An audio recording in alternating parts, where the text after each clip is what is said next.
Hello, I'm Beck. Welcome to my channel. Today I'll be drawing a D&D character based on the roll of the dice. Let's bring out the Tower of Destiny!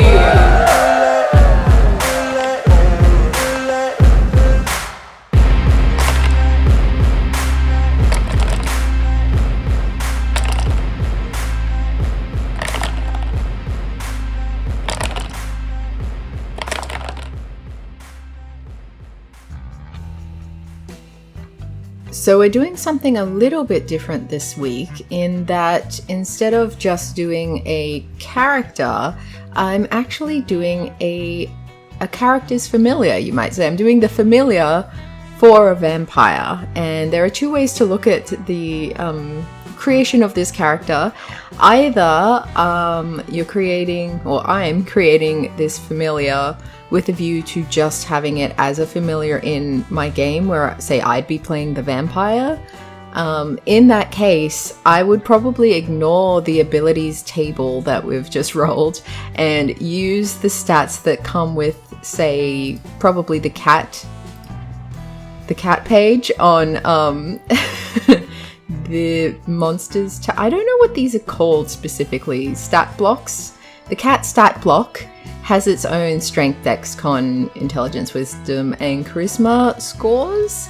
It also has actions, which is something you would not normally use in combat. In this case, for a cat, you have claws, but as a familiar, familiars don't actually attack. They have their own turn during combat, but they'll act independently of you unless you give them a command, and then they will do whatever you tell them to do other than attacking or, I think, potentially putting themselves in danger. I'll read out what it says. When you cast the Find Familiar spell, you gain the service of a familiar. It's a spirit that takes an animal form of your choice.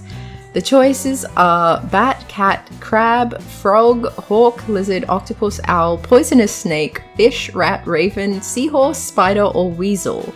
But there are quite a few other familiar variants that include a pseudo-dragon or an imp. Anyway, appearing in an unoccupied space within range, the familiar has the statistics of the chosen form though it is a celestial, fae, or fiend, depending on which one you've chosen, instead of a beast. Your familiar acts independently of you, but it always obeys your commands. In combat, it rolls its own initiative and acts on its own turn. A familiar can't attack, but it can take other actions as normal. When the familiar drops to 0 hit points, it disappears, leaving behind no physical form.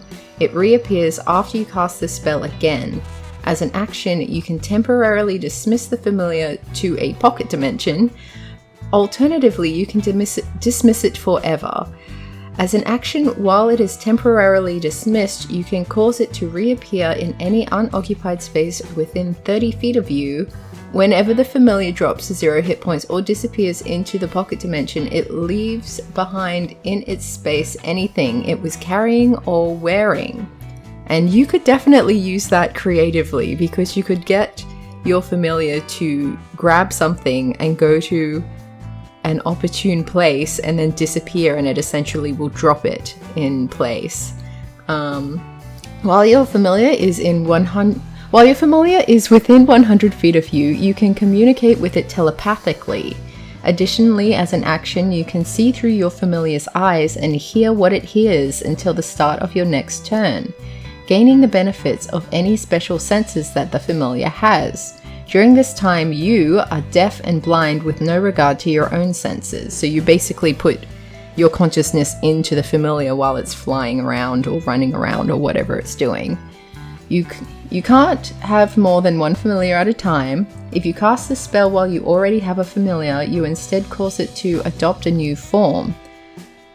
Choose one of the forms from the above list. Your familiar transforms into that chosen creature. Finally, when you cast a spell with a range of touch, your familiar can deliver the spell as if it had cast the spell. So if you're too far away to touch something, but your familiar is right next to that that thing, you can do a touch spell like what is it? Not healing word is when you're not next to them. Cure wounds, I think you need to be touching. So if you have your familiar sitting on one of your party mates' shoulders or something and they get really badly hurt, you can heal them using a touch range, but you get it. Your familiar must be within 100 feet of you, and it must use its reaction to deliver the spell when you cast it. If the spell requires an attack roll, you use your attack modifier for the roll. Okay, so that's what familiars are. Now, what if you were playing as the familiar? What then? For starters, it would very much depend on what kind of game you're playing. I'm going to make a lot of assumptions here and say, if this was me, and potentially I'm working with my DM and the rest of my players to plan out maybe a one-shot game where we are playing as the familiars of like full adventure party characters, it would be kind of like a light-hearted fun game, and it would be very heavily role-playing, so we wouldn't be focused too much on, for example, giving our characters the ability to do spells where familiars can't do their own spells, and like I wouldn't want to warp it too much. Like you could do a campaign that's like a whole campaign where you're all playing as animals, and maybe you were familiars who escaped and that's your backstory, and in that case, because you'll be playing more D&D than just like a one shot, which is just a bit of fun. I mean, obviously all the games are a bit of fun, but you get what I mean. You could make your creatures more powerful by basing them on, like, say this one is primarily a cat, so I might take some of the racial statistics from a tabaxi and apply that to my character, and then in terms of class, she comes from belonging to a vampire, so she might have picked up some vampire traits along the way where I would add that to my character. But in terms of playing familiars who intend to stay familiars, and this is just the antics they get up to when their owners aren't paying attention, I would pretty much just take the stats that exist in the stat blocks. So like, but focusing more on things like what is the flying speed. So a hawk has a flying speed of 60 feet. That would be relevant in our game because probably a lot of what I'm doing would be scouting out ahead and seeing what's happening and then coming back and discussing that with the other familiars and party members. The kind of thing you might be doing is that, like, maybe the party members they've overheard the party members are looking for a specific item, or maybe one of the familiars took an item and lost it, or something like that, where the others are sort of rallying around and they're trying to find this thing before their masters discover that it's gone. Basically anything. I don't know if you've ever seen the show Rugrats, where the children get up to these grand adventures and the parents have no idea what's happened to them. As long as they're back where they were by the time the parents check on them again, all is well. So it would have that kind of vibe to it. And yeah, so it wouldn't be a game that has a lot of combat, for example, but even though you're a familiar and officially familiars can't do combat moves, when your master's not around to protect you, I would argue that these familiars can. So I would even say in the course of the game that well, hawks have talon. A hawk's action is talons, whereas I've given my creature just a cat body, so I don't think it would even have talons. I think it would just stick to claws. But it's for a cat, like the stat block for a cat, it's just a standard 1 slashing damage each time you successfully hit, because they're not a terribly powerful creature. I would bolster that up a little bit. I would probably have it like at least a 1d4 roll for damage. And currently cats have 2 hit points of 2 I would give it like a normal level of hit points, although of course it's depending on the kind of bad guys that your DM is planning to throw at you. You could potentially have this creature going mano a mano with a rat and having it be like this big epic battle because both of you only have like a couple of hit points, so you can't afford to lose any of it, and essentially the first person to actually hit in their attacks twice wins the match. That could also be fun. Instead of, you get used to playing these combats where you're really just trying to whittle away your other, like however many people you're fighting, you're trying to whittle away their HP before you run out of HP. But if you know that everyone in the fight only has 2 HP, including you, suddenly the stakes are a lot higher and the game is a lot quicker. But that would be fun. That would be a really interesting game as well. But again, it would be very heavily role-based because you know that you don't have a lot of HP to spend, and notably, animals don't typically drink healing potions, nor carry them, nor perform healing spells. So once you're out, you're kind of out, and as a familiar, you would kind of cease to exist until your master recreates you. So there is that to consider as well. Now, with this specific kitty hawk creature, who I'm going to call Bob, we can see that Bob's abilities are pretty high across the board, and charisma is the highest, but I've drawn him with such a little derpy face.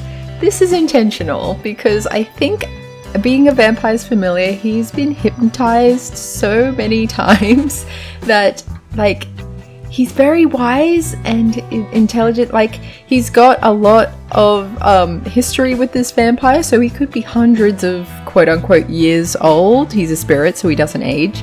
But, like, I was going to say that he's gotten addled from being hypnotized so often, but I think it's a little bit like, I don't want to do spoilers for a show, but if you know the show, comment in the comment section below. There is a show that I was watching where the vampires think that they are hypnotizing someone, but that someone has been hypnotized so many times that he's become immune to it, and he just pretends. So I think this is what the familiar is doing. I think the familiar is just wise enough and intelligent enough to just, like, pretend it's been hypnotized, even though it didn't need to be hypnotized. It would have done it. Whatever she's hypnotizing him to do, he would have done it anyway.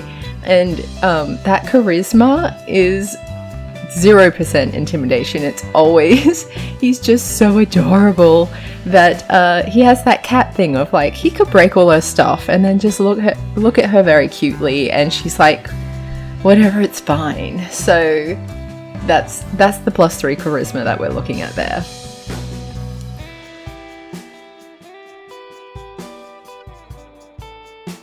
I think he does really love his mistress, though. She would have created him, and she created him not just as a cat, but as a cat who can fly. So that makes him a little bit different to all the other familiars, and maybe he feels a little bit superior as well, because he would have been around longer than most familiars as well, because usually you would find a familiar as, like, some attached to a wizard, and unless the wizard goes in a pretty dark direction, they tend to not live infinitely. Whereas a vampire, provided she doesn't, get killed in a sunlight-related incident or anything like that, she has the potential to live forever. Not just hundreds of years like the eldest of elves, but literally forever.